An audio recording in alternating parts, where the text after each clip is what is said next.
हिन्दू धर्म हाम्रो धर्म होइन बाबु। हाम्रो धर्म होइन हिन्दू धर्म? कसको धर्म? हिन्दुस्तानको हो।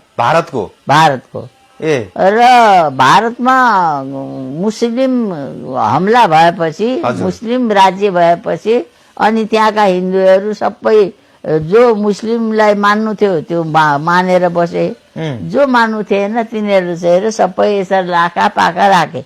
यो श्रीपाद सरकार भन्ने चाहिँ भारतबाट आएको हो र अझै साँच्चै भनौँ भने यी काजी र बाजे चाहिँ भारतीय हुन्। सबै भारतीय, सबै मुस्लिमहरू आएपछि आएका हो। भनेपछि हामीले हिन्दू धर्मलाई माया गर्नु पर्दैन? अब कुरो के भने धर्म भनेको चिज त मान्छेले मान्ने कुरो हो।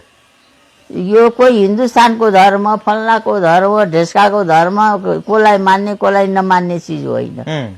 त्यो तपाईले व्यक्तिले कुन चाहिँ धर्म मान्ने। हजुर, तपाईलाई मुस्लिम धर्मको असर पर्यो भने तपाईँ मुस्लिम बन्नु सक्नुहुन्छ, बुद्ध धर्मको असर पर्यो भने बुद्ध बन्नु सक्नुहुन्छ। यो देशको मूल आदिवासी जनजातिहरू धेरै जसो यो गौतम बुद्धको धर्म होइन, पहिले नवबुद्धको धर्म थियो।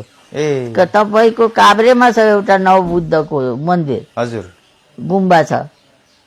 त्यो मेरो मावल जाँदाखेरि म त्यहाँ दर्शन गर्थे। हजुर, भने त्यो नवबुद्ध